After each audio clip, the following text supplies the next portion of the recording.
Hey there, guys and gals. We've got a special announcement for you. Since Halloween is upon us, we thought we would do a Halloween giveaway. Because Halloween is the official holiday of I Know This Guy. All you have to do is click the link in the podcast description, fill out a short survey, and you'll be entered to win a $50 Amazon gift card to buy all those Halloween snacks for yourself. That's enough of me, and now for the rest of the episode. Unpaid internships are very exclusionary to diversity, because you're going to get the same kids who come from well-to-do families, and because they did the internship, now they know people, so the reference and the recommendations are directed towards the same kids. So you get this kind of like this circular system that's hard to escape out of.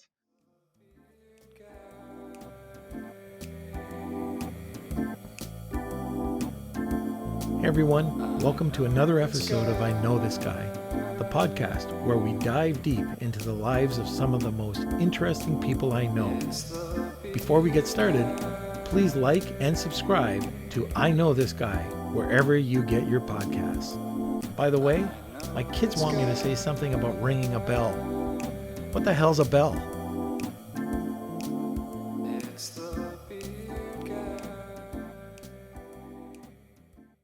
So, Dad, who do we have lined up for the podcast? All right, do you remember Matt DeFibbo? Of course I do. Well, he delivered on his promise. He said he would be talking to Bob Heere to see if he'd come on, and he agreed. Fantastic. So Bob Heere is a professor at the University of North Texas. He's going to be talking about retired athletes. He's going to be talking about diversity on campus and esports. Awesome. Well, I can't wait to hear this one. It's going to be good. All right. So welcome to the podcast, Bob. Thank you. Great to be here. Thanks for having me. You know, some of our guests, I look at their bios and I can just, read it off. No problem. Yours is a book. So I'm going to let you tell a little bit about yourself. And I know, because I've talked to you about this before. It's like, oh, do I have to? But yes, you have to. I want to know more about you. Our guests want to know more about you. Yeah, and I fell in the trap that every academic does, right? So if you ask an academic for his resume, you're actually going to get a real book. It's somewhere between 20 or 30. We list all our publications. We list everything we do, every class we teach. So I guess my bio, which if for an academic is extremely short, is too long. So you want me to try to shorten that to 2-3 sentences of who I am? We're going to hit your backstory. It's okay. So interesting. But yeah, just maybe, the Cliff Notes, or in Canada, we call it the Coles Notes. So we can just go back, just hear a little bit about your background and what you've accomplished. Okay. Well, I'm a full professor in the Department of Management at the University of North Texas. And at the University of North Texas, I direct the sport business concentration programs, which is both a BBA and an MBA. And I got to the University of North Texas after a long career in academics that took me from America to New Zealand to the Netherlands and back to America. That's pretty short. That's perfect. Short, right? All right. Well, now we can start to dig a little bit deeper. Okay, I want to know about your backstory. I've heard a bit, but I'd really like to find out, what makes Bob Bob. Yeah, and I seldom talk about that, particularly not in our world. But so I grew up in the Netherlands. So for those listeners who are wondering what that quirky accent was, that's not some weird Southern United States accent. That's actually the Netherlands. I grew up in a town north of Amsterdam. My dad was a cop. My mom was a secretary, or stay-at-home home mom for a while, and my brother, when he was 17, joined the Navy. So I really come from like a blue-collar kind of family. My entire family is still there, lives very close to each other, and I guess I was the black sheep who decided to go off in the world. Was a first-generation student, so the first one to attend university, and got my bachelor's degree, master's degree. And then decided that, hey, you know what? Why don't get my PhD at an American university? And decided to explore the world, and that started a long journey that ending up here at the University of North Texas. Oh, that's great. So let's go back, and I know that you had some really interesting experiences Why don't we just go right into it? At what point? So you were still in the Netherlands when you started to work with the coach? Yeah, well, so I had a period there, 4 years, that I moved from continent to continent.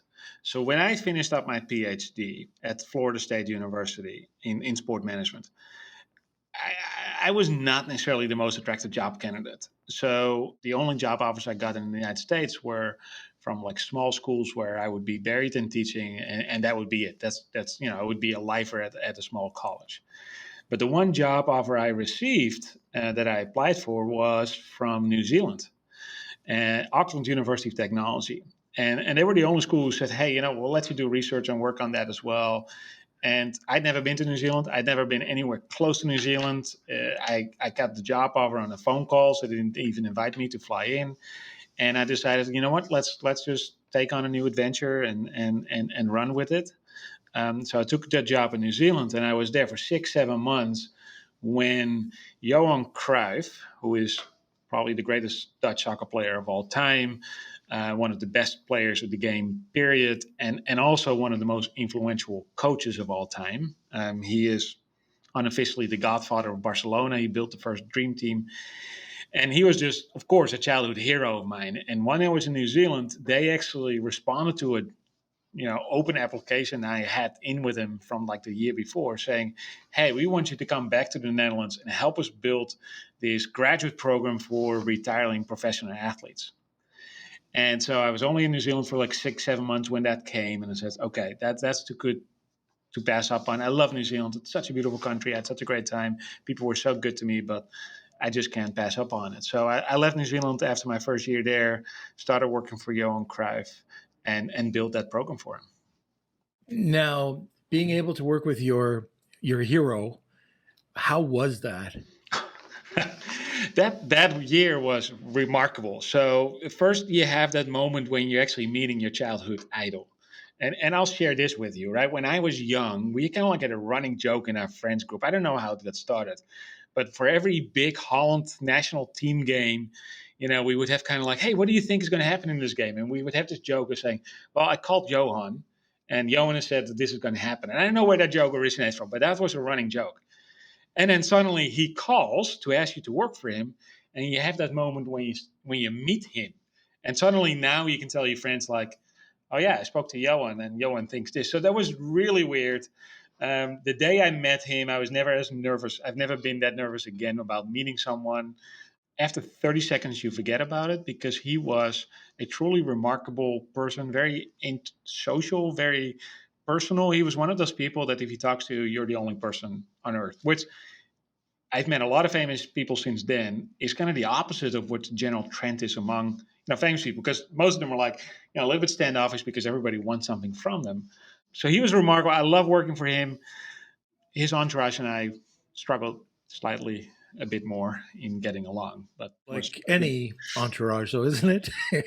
Yeah, I learned a lot from that, because entourage by definition are trying to protect their own position, and they're not always there because of the talent or their capabilities, but simply because the trust they have developed and the relationship they have developed with, the person in charge, and so that sometimes causes for friction. And I was a young guy, and I was brash, and I definitely made mistakes in managing that as well. I just didn't have that, seniority yet. So yeah, that was sometimes explosive, and that ultimately led to me leaving that organization after that year to come back to the States.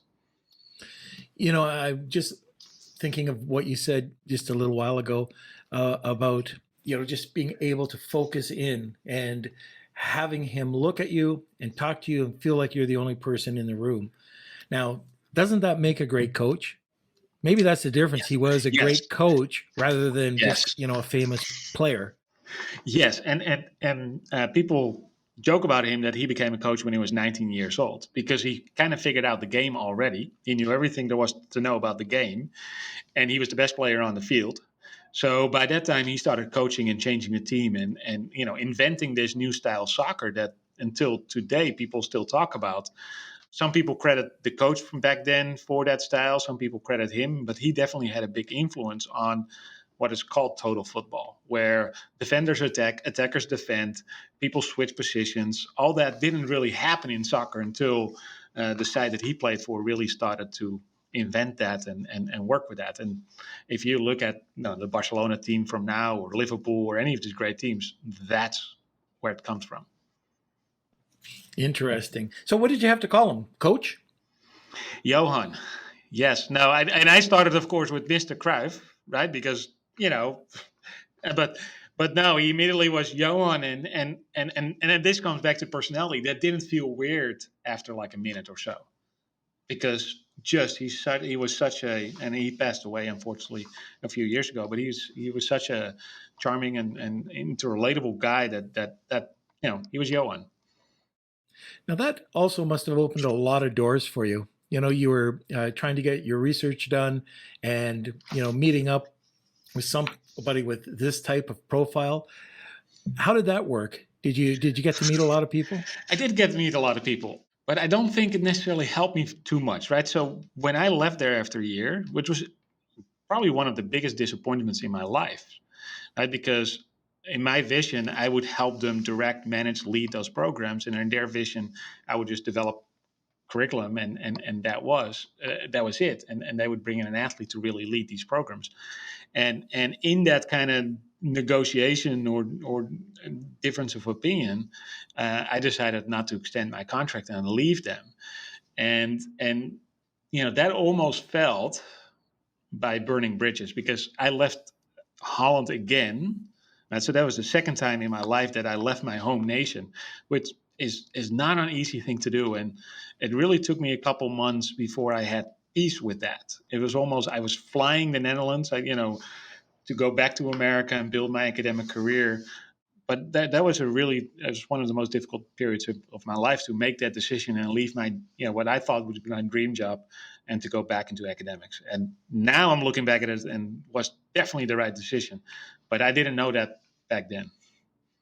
So where did you end up after you left Holland? So I was able to become a visiting professor or lecturer, or whatever we call that, at Florida State, my alma mater. They had somebody leave at the last moment, so that was my luck. They needed somebody to teach classes.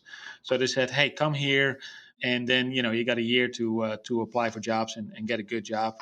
And I used that year and was successful in scholarships. So I did get consideration from some really good schools, and got hired by the University of Texas as an assistant professor, where I really started to build my scholarly career as a researcher. So Bob, are athletes facing any challenges now, especially now with COVID? I'm not sure if we need that COVID in that sentence, right? So do athletes face challenges when they need education? Absolutely. So in the United States, and maybe to a lesser extent in Canada, I don't have enough knowledge of the Canadian system to really back this up, but you guys might be able to fill it in. In the United States, because elite athletics and education is intertwined, as it takes place at schools, at a very young age, great athletes are being pushed into the sport, and sport is being prioritized for them. And they want that, right? Because as a kid, I mean, every kid dreams to be a professional athlete, so it's not like they're fighting that. But basically, they've been taught from a very young age, you're a football player first, you're a basketball player first, and by the way, yes, you need education and you need to graduate, but they have to make choices early on. And some are really good at navigating that. There are many great student athletes who do very well in the university, but many others are struggling with that. And they're being pushed in easier majors, so it doesn't conflict with their playing time or their practice. And so they have somewhat of a disadvantage. And some of them actually don't even graduate, right? So if you're a basketball player, you have to technically play 1 year at the university, or maybe 2 years, and then you can go play pro. So a lot of them are either not finishing the degree or finishing it, but in a way that they never really engage at the same level as their fellow students. So now they're playing for a couple years. And for many of them, it is only a couple years, right? The average career in the NFL is 3.5 years. And a lot of athletes are looking at Tom Brady and saying, see, you can be there for 20 years, but he's the exception and not the rule. So the average career is 3 years. And now suddenly that all ends. their whole life ends, right? Because that's what their whole life was about. And they have to set new goals, transition into a new career for which they might or might not be prepared for through education. So yeah, where you and I, or at least I, had, at the age of 15, realized I was not good enough to be a professional soccer player, and really start focusing on education and be prepared and slowly be socialized into a 9 to 5 career. They don't have that, so they all, without exception, fall in somewhat of a black hole after their career that they have to crawl out and then find new purpose in life. So yeah, that they face a lot of challenges. So you're creating programs to kind of bring them in and retrain them in a sense, right? Is that Yeah, so this is and this started with Cruyff back then, right? So Cruyff wanted to have a degree that helped professional athletes make the transition to a management job. Thinking, hey, these guys love sports, they want to be in sports, so it should be a sport business degree, and that's why they created that as the first degree. And the degree that I helped create hosted guys like Edwin van der Sar, Manchester United goalie, who's now the GM CEO, well, the CEO actually of Ajax Amsterdam. A guy like Michael Bogert, who was a Tour de France professional cyclist, who started managing his own thing, started his own business, and a slew of other athletes that really went through it. So when I came to the States, I regretted leaving that behind and go into normal academics. But when I got here to the University of North Texas, I realized that with our partnership with the Dallas Cowboys and with the PGA and some of these other organizations that we're talking to, that we could do the same thing. So we created an online MBA degree for which you need to have 3 years of work experience, but we count professional playing days as work experience. So if you've played in the league for 3 years, but you never did anything else, but you did finish your undergrad degree, you can now come to our university. We admit you into our MBA program, and you can get that education to make that change into starting your own business or working for a sport organization. do you include any mental health services? Like I feel like with a situation like you just described, where someone realizes that they can't be pro for their entire life, or that the road might be ending soon, like that's just something that came into mind. Like that's got to be really hard on those people. It is. We are a university, and I believe that you should always stay in your own lane, right? So we don't provide those services. I don't think we should. But I know there are a lot of people in this space helping athletes and getting them through that. I think we're coming in at the back end where they kind of like say, okay, I understand now. I'm not an athlete. I need to do something else. That's where we offer a solution. But yeah, you're absolutely right. Mental health is a big part of this.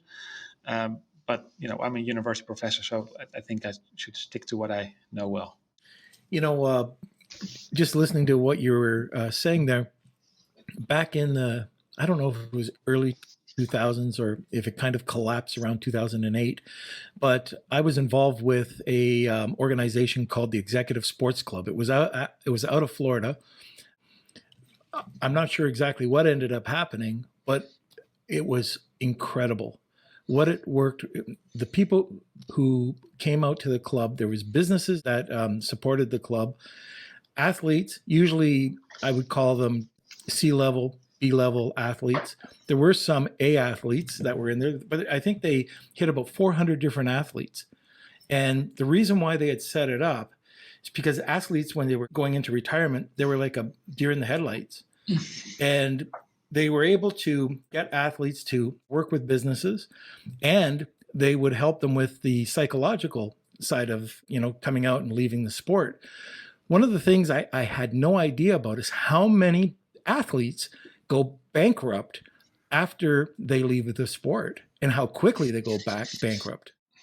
I don't think anybody has an accurate number right now. So whatever I'm saying right now is not academically, proven or anything. But I believe that there was a Sports Illustrated article years back that had it as high as 60%. I'm not sure if that's accurate, but let's say it's half of that. It's still a ridiculous high number.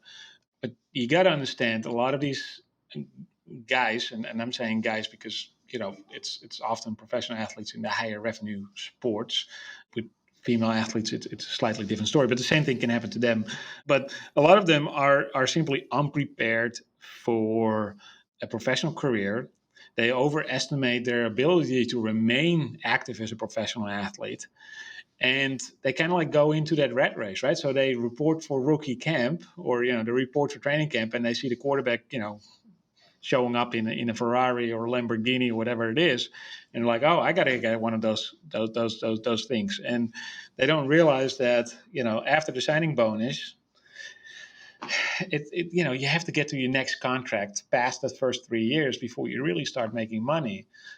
Some of them don't understand the difference between pre-tax and after-tax, right? So things like that, they overestimate the ability to generate revenue, and then by the time they're done, it's gone. They make risky investments.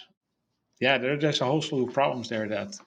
And they blow money. I've hung around with a lot of different professional athletes, and the amount of money that they will pay, not only for everybody else, but their entourage, it's crazy. It's absolutely crazy. Here's the thing, right? So I will never say the word they, because I know so many athletes who are really smart and use what they have as a great platform.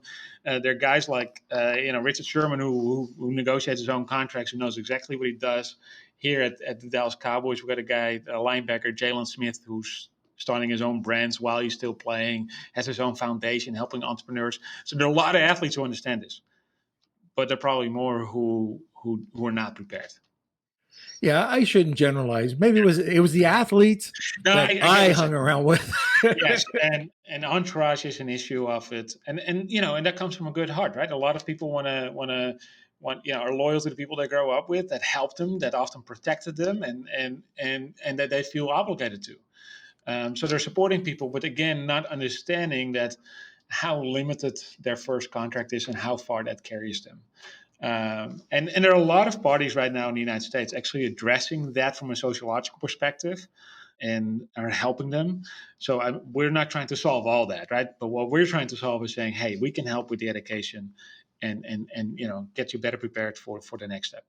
I really do find it fascinating. One of my friends I did some work with, again, a very high profile, like a A-level, well-known athlete, and his entourage.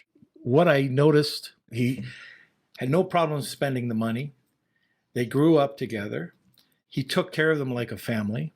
In fact, not only did he take care of everybody that was around him, like the 9 people, that when one of his friends got shot, took care of that family and took care of the coach and his wife that helped him through the times, because he came through a very poor family, just no running water. Mom was a crack addict, and this coach, took him and just built him, believed in him, and helped him with his career. So he repaid him by paying off his mortgage, and they travel around together. But anyways, I always find it very interesting how not only the athlete, the entourage, and the outside work together or don't work together.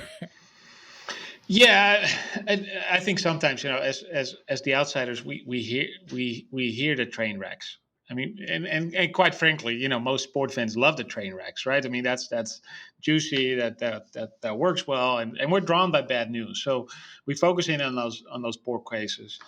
Many of them do really well. They take, they get the most out of it. They support other people.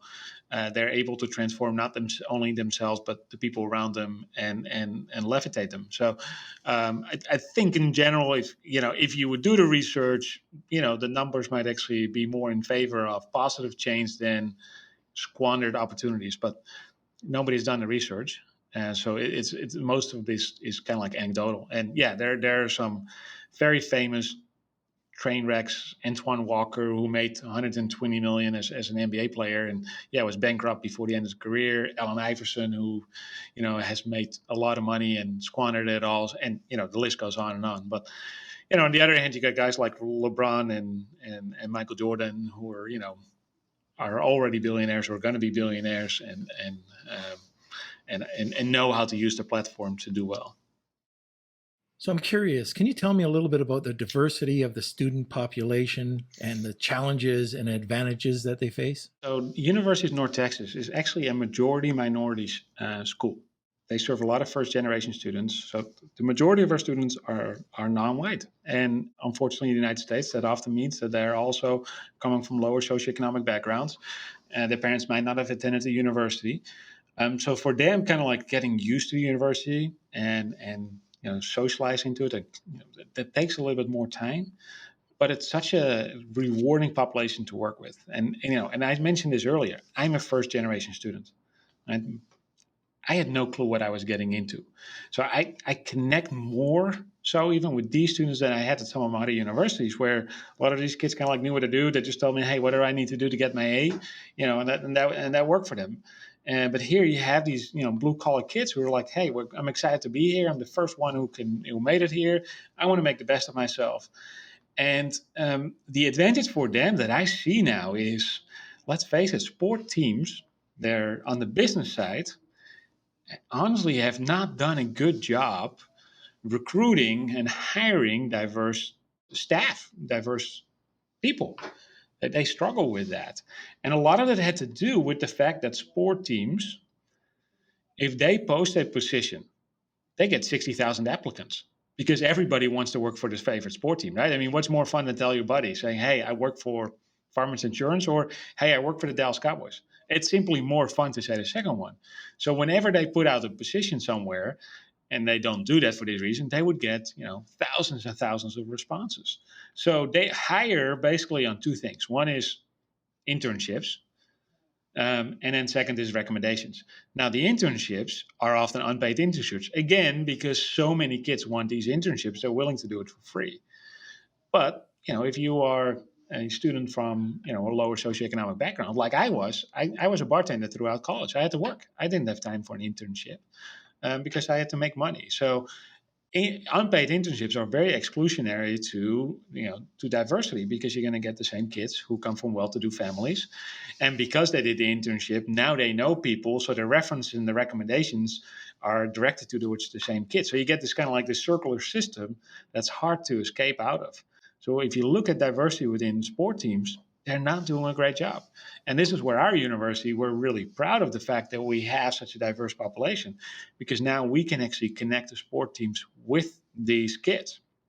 And then if you bring in the athletes that we're wanting to serve or hoping to serve as we move forward, and are already serving some of them, right? We have a former NFL player in our program. In our undergrad program, we have former minor league baseball players. So when you bring that all together, you get a really exciting group that really serves these sport organizations well moving forward, because all of them, particularly the last 5 months, have woken up to the fact that they need to wake up and need to hire a more diverse population and need to hire from different groups that they originally were not at. And they're not finding them through their traditional channels. So this is why I'm excited to be at UNT, because we can provide those people to them. I've always wondered, why these very rich corporations, franchises, are dealing with free internships. I know it gives people a great start, but I've never been for it. I always think you've got to pay people. And for those reasons that you just talked about, there's certain people that can go and, have access to these and last while they're getting paid nothing. Yeah, it's too bad that, it's spread like wildfire. In my industry, everybody's trying to get an intern, and intern means free. We don't work that way. We pay any intern that comes in, we pay, but it's too bad. But what you're doing is fantastic. So yeah, kudos to you. Yeah, they were able to get away with it because of the demand, and also sport teams like to spend their money on the field and not off the field. Right, so that's part of it as well. But yeah, I'm entirely with you. In those industries where the demand for labor is lower than the supply because of the glamour that's associated with the entertainment industry and the sport industry, you gotta protect yourself. And if you want diversity, you got to be able to invest in it. So is this program unique to UNT? Or are universities starting to catch up and try and look at these inequalities and do something about it actively? Well, I think some programs are still ahead of us. Let me say that first, right? So what we're doing is not unique. However, the level of intensity that we're able to work with the industry and do things with them, to some extent, I think that other organizations might need to catch up. I'm not sure if they are, right? ironically, some programs, professors are definitely more concerned about producing great research than innovating their teaching practices. That's just one of the inherent things related to being at a research university. So, but let's say it this way. I think every university should strive to have these programs in place. Think about internships. Some of my students are doing unpaid internships because they want it. And who am I then to say, hey, you can't do them? But we do try to educate all our partners in the industry saying, pay your interns, try to be diverse, bring in different people. Don't just rely on recommendations of, the same old boys network that you have. And work on the diversity that you have in your organization.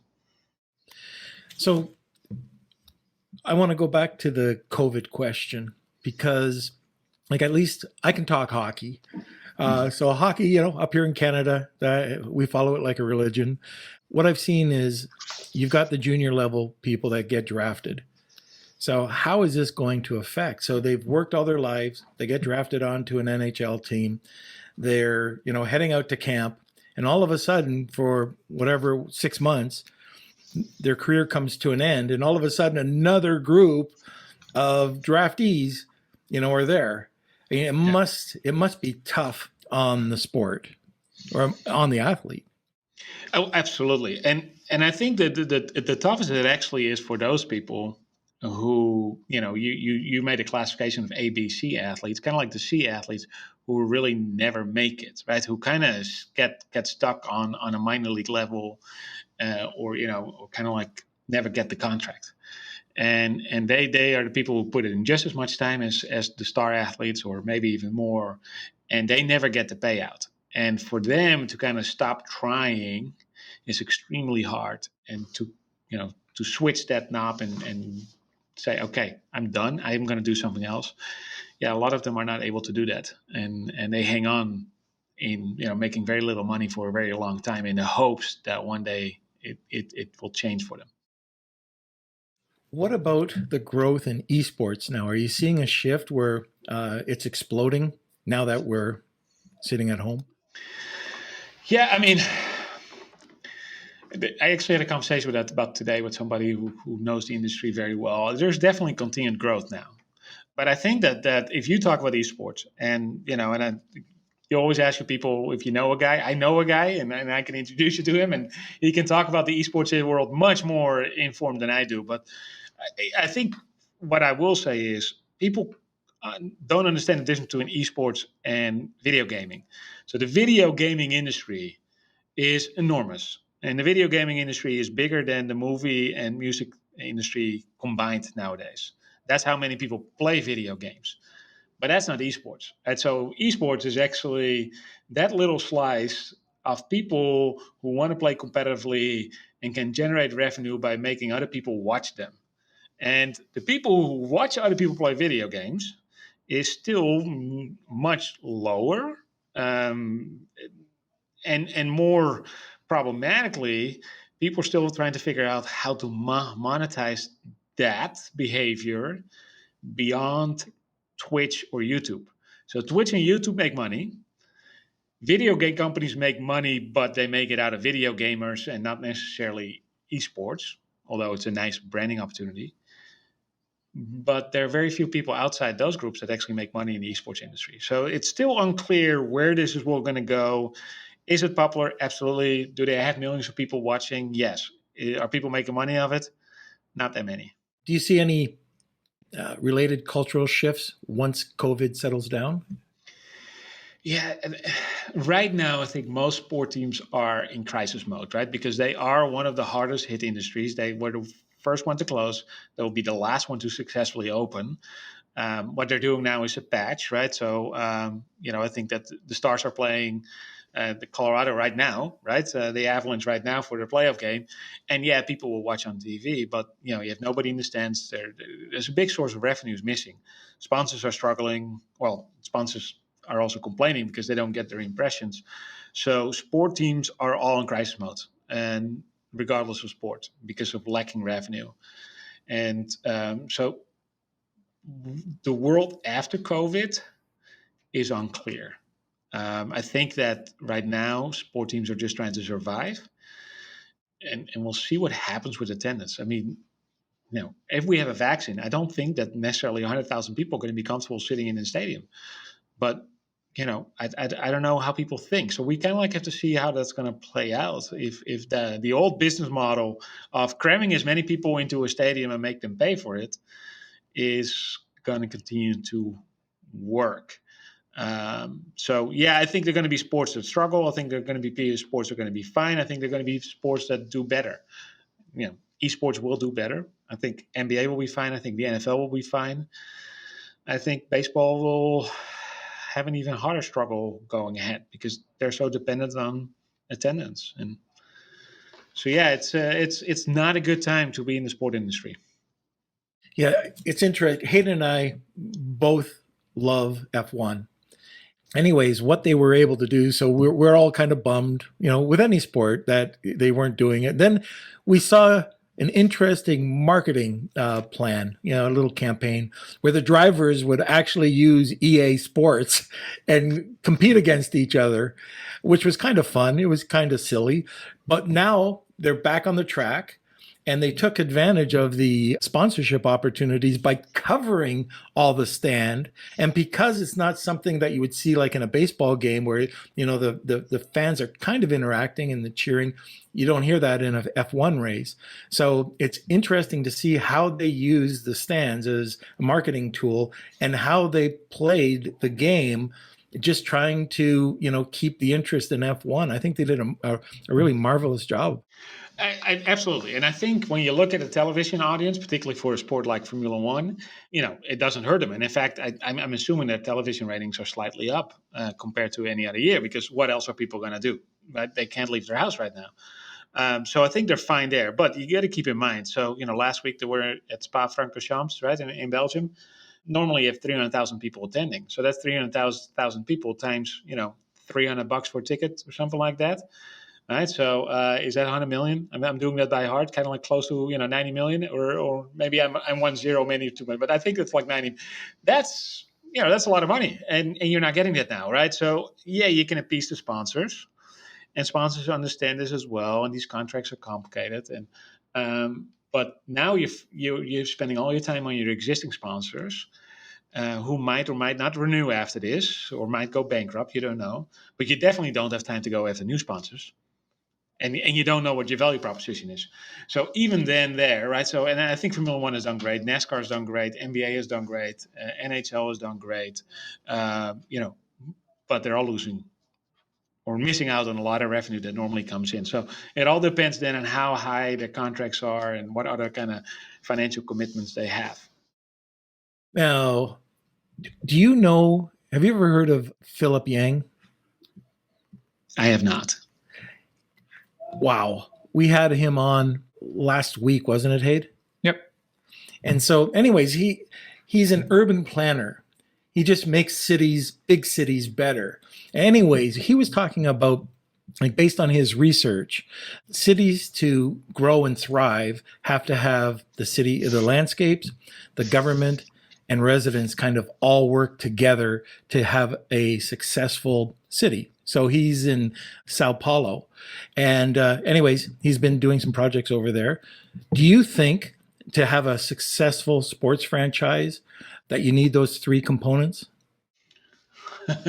Normally it's the other way around, where people ask, do you think a successful urban area needs a sport team? But you're asking it the other way around. Does a sport team need to have a successful area? I think it helps, right? It helps with fandom, and you need those strong connections. You want to have the support. Yeah, absolutely. Yeah, and one of the things he was talking about is if you take one of those out, one of those three out, the city falls apart one way or the other. Yeah, no, you live in Canada. You guys are slightly better in managing those relationships, understanding that you need everyone involved. It's not as cutthroat as the United States, right, with the free capitalist system. I grew up in the Netherlands, so I've seen that, and I think a lot of the success of my birth nation comes from having those strong relationships and the understanding when you need to compromise and not having a winner take all mentality.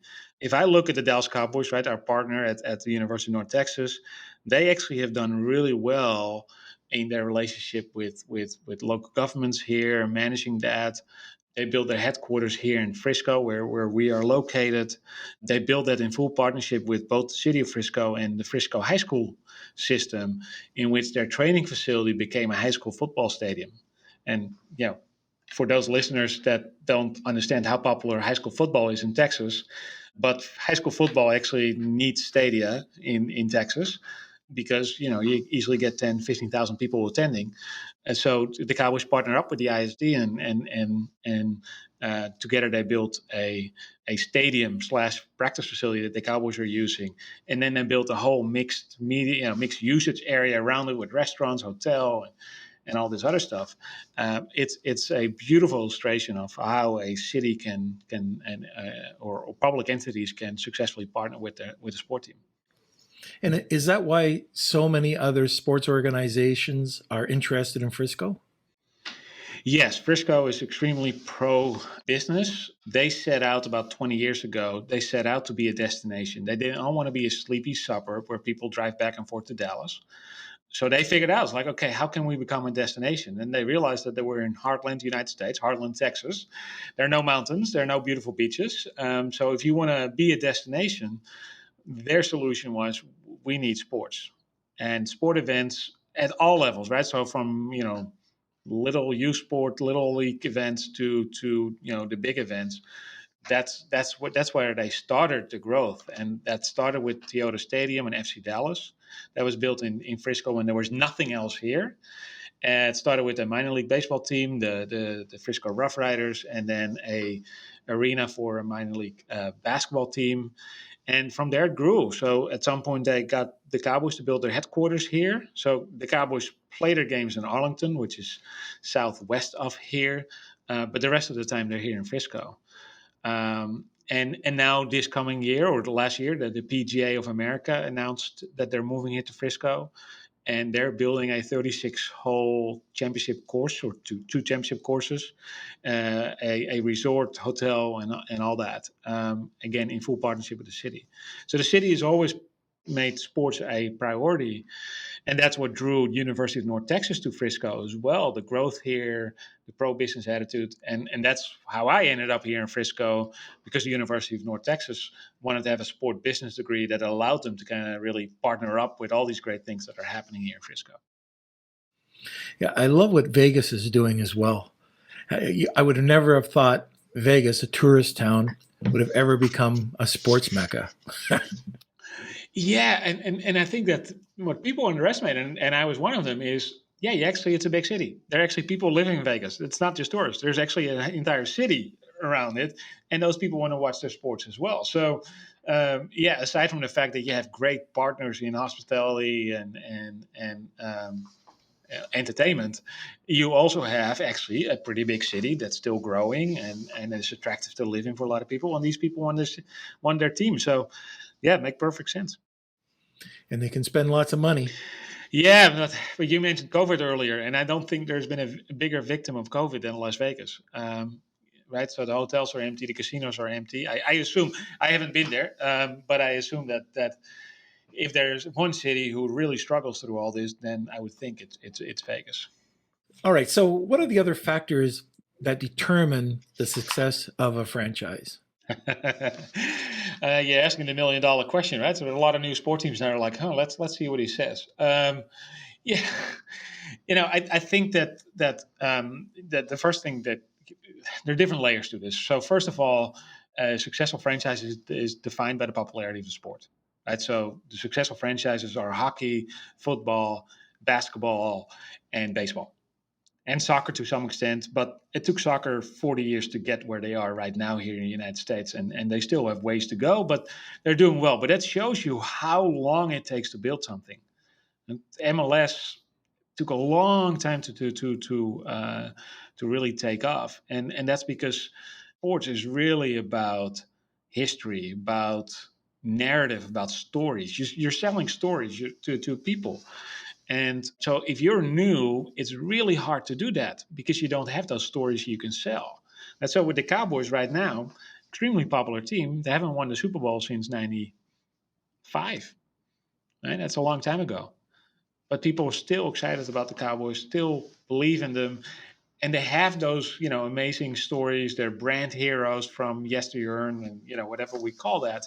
And that's similar with Canada, right? I mean, it's been a while since the Stanley Cup has been home, but people are still excited about it because there's the history, there are the stories, there are the brand heroes, there's, all that. So what sport teams in general have, and some do better than others, is they have a community that has great stories and history together and an incidental success.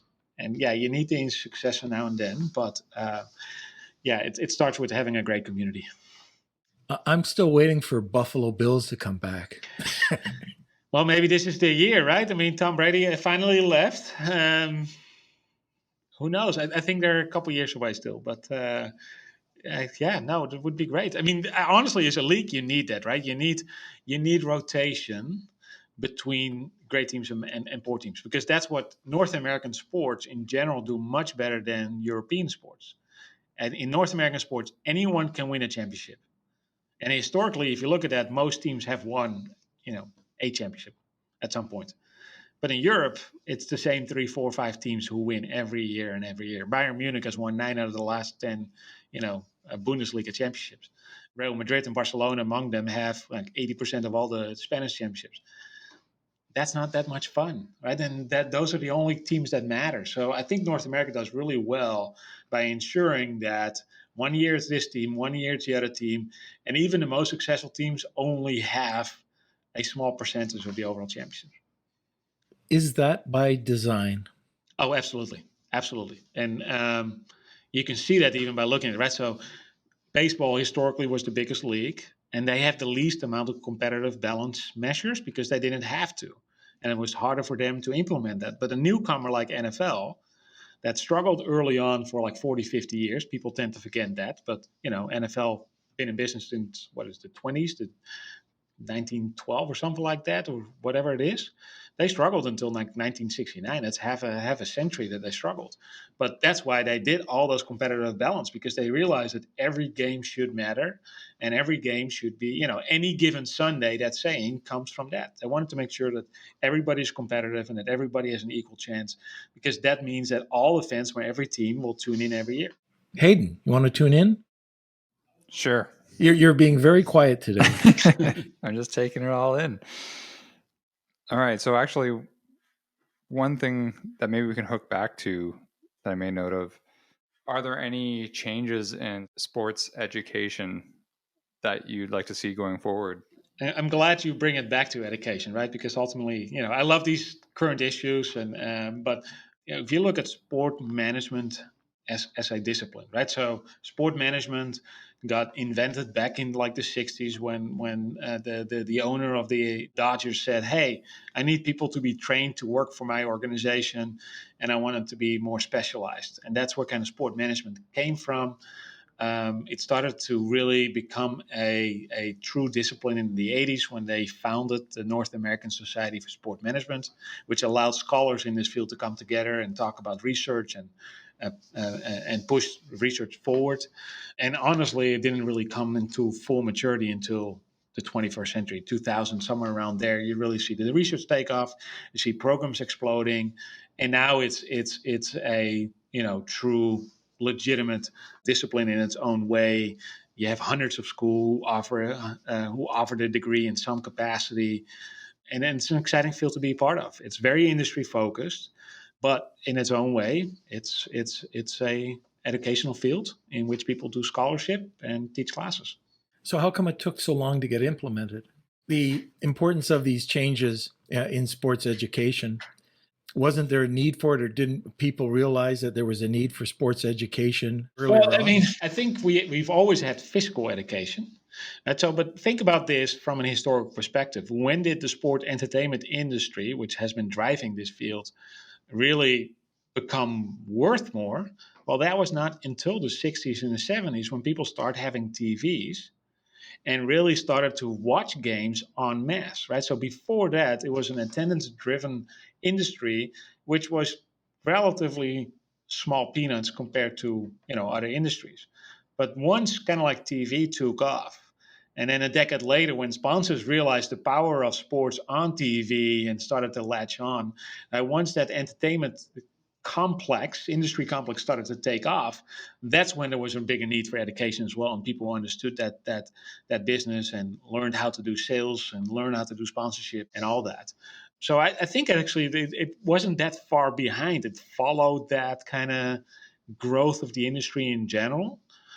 But in general, it takes time to build a discipline, right? You cannot just say, right now, this is actually an interesting comparison. People are now calling out for esport degrees. And so we need to educate our kids on esports and train them for that industry. And that's a fascinating question, because is there such a thing as an esports industry? What are we teaching these kids? What kind of jobs are going to be there out there for them? So it takes time to build that in. As an educational program, you cannot get ahead of the industry. You first need to know that there are jobs and that there's economic opportunities before you actually build an academic degree who fulfills those responsibilities. So, what about organizations who are ahead of the game? So I consider what we're doing at the University of North Texas as being, or trying to be ahead of the game, or at least redefine the game. I see that in terms of how you work with the industry, and ironically, in the United States, most sport management degrees are not in cities where the professional teams are. So they're often actually at the land grant universities where there are big athletic departments, but no professional sports. When I was approached by the University of North Texas, I was excited to come here because it's Dallas-Fort Worth. It's the fourth biggest city in the United States. And there's a lot of professional sports here. And it allows you to partner with these organizations in ways that a lot of the other programs that we're competing with, and as far as we're competing, we can partner with them in ways that they cannot do, because we can invite people into our classroom. We can do intense programs with them. And that's much harder to do if you're 2-3 hours away from your nearest professional team. Interesting. I had no idea. I never even really thought about it, that these universities were outside of the main cities or the main hubs. That's interesting. Think about it this way, right? So you have a lot of these physical education programs, recreation management programs that existed back then. And then you have an athletic department that's being built. So think about Ohio State, think about Michigan, think about University of Florida, Florida State, Texas A&M, University of Texas, those kinds of universities. Then there's a need there as well to have graduate assistants to work in the athletic departments, right? You get all these kind of like cross fertilizations that leads to these sport management programs built around these athletic departments. So it's actually been associated with athletic departments more so than with professional sports that were more distant from this and had perhaps less of me. And I'm somewhat speculating here, but I think that's where it originated from, and why most of these programs were at the big universities that have big sports programs. Okay, great. I'm going to switch it up a little bit. I'm kind of curious about a quote that you live by or that is of interest to you. Yeah. So my quote is, "Let the world change you so you can change the world." And that comes from Che Guevara, and let me be clear, I'm not a communist. But that sentence always hit me, because I've always been someone who has looked for new challenges. And I think if you look at my bio, right, that shows you I went from living in a small town where I was somewhat of a renowned soccer player and people knew me and I had it well, and I moved to Amsterdam, the big city. It didn't seem so far away, but back then it seemed like a million miles away, and lived on a tiny little attic apartment where I had to go downstairs to go to the bathroom, and started working as a dishwasher. So I started over again. But that changed me. And then, after I finished my university degree, I came to the United States. Again, that changed me. And then I took a job in New Zealand. That changed me. And started working for Johan Cruyff. That changed me. And came back to the States. And constantly taking on new risks, taking on new adventures, it changes you. And because of that growth, you start to bring things to the table that can help or change other people. So I'm always looking for new challenges, new adventures, looking for change. So, being on faculty at a university, does that rub at all against that kind of constant search for change, or are you getting your fill? Oh, I have to be careful how I respond now. No, yeah, if I look back at different situations, I've left places not always with the best relations with the people who are still there, and I was referring to that earlier with Johan Cruyff. But I came in there and I was a young guy, and I said, hey, this is how we're going to do it. We're going to change the game. And there were people who were not on board with that and didn't see that. And one of my former universities that I worked, where I was hired to build a program, it was kind of the same thing. I came in and said, hey, this is how we're going to do that. And there were people who, even before I set foot there, kind of decided that that's not how it should be. And so change comes with conflict. Change fears people. So yeah, it's not as easy as I made it sound earlier on. It's hard. Change is hard, and people will fight you on it, and you develop scars because of those conflicts. So yeah, it's not always easy. So that's going to lead us to, let's talk a little bit about your greatest successes. If you're an academic, you're a marathon runner, right? It's not an easy sprint. It's one long kind of battle. I'm very proud of my research output, lack of a better term. I'm very proud of what we've accomplished here at the University of North Texas in the last 2 years since I arrived here. When I went here, people were like, they didn't know what North Texas was. It's not a famous university. It's a local university that has done really well within Dallas-Fort Worth and is known well for providing great education, particularly to first-generation students. We have an enormous, diverse student base that we're very proud of. But so when I went here from well-known universities, where a lot of people were asking, "What the hell are you doing here?" And so now, 2.5 years later, we have a partnership with the most valuable sport franchise in the world, the Dallas Cowboys. We have partnered with the PGA of America, one of the biggest sport organizations in the United States. And we have excellent relationships with every other franchise. And we're doing projects with them. We started last week with the Dallas Mavericks on a project for one of our classes where we're looking at interesting international markets for the Dallas Mavericks to explore. So we're doing all this great stuff with the industry. We're bringing them into our classrooms. I have an advisory board that has some amazing people on it. So I think if I have to call something my greatest accomplishment, I would say that what we've done at the University of North Texas, not just me, but just as a program, is what I'm most proud of. Fantastic. How about we turn that around and we talk about some of the hurdles that you've had to overcome to get to that success? Yeah, and you have to start by talking about a university. So a university is, by definition, just a beast of an organization. And you're talking about, well, we have 40,000 students, probably, and I'm just speculating, about 8,000 faculty members or something like that. An enormous staff, probably of another 10,000 people. Right? It's a village on its own. And because of that means there are a lot of procedures. There's a lot of policies. There's a lot of red tape coming with that. And that means that there needs to be a lot of communication between people. You have to do a lot of coordination. You have to check with a lot of people whether you can do something, whether it follows certain procedures or policies. And that's not easy because, then on the other side, you're working with a professional football team who says, hey, yeah, this is what we're going to do. And, Jerry said we needed to do it, so we're going to do it. And then on our side, I would have to communicate that to 5 different people, 3 different deans, my chair, a provost, whoever is involved, 10 different staff members, making sure it's being executed. So working within an organization like a university can be very challenging because it is an entire village and there's a lot of different people playing into almost any decision you make. It can't be that tough. You've still got all your hair. Yeah, but if you look so right on top of it, it's definitely thinning a lot, and there are more lines in my face, so it's not going in the right direction. I can tell you that.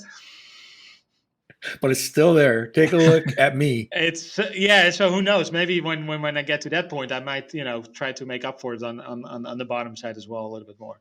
Yeah. So I think we're coming to the end of the podcast. And one thing I'm going to have to hook back. I forgot to ask you how to get in contact with you. I'm the most famous Bob Heere in the world.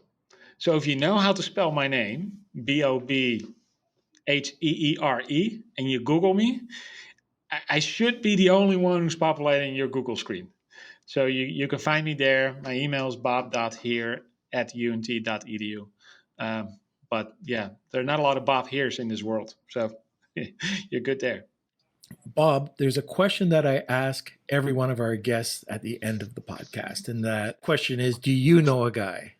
I got two guys for you, not one. I got two guys for you, and both of them are based on that same thing that I talked about earlier.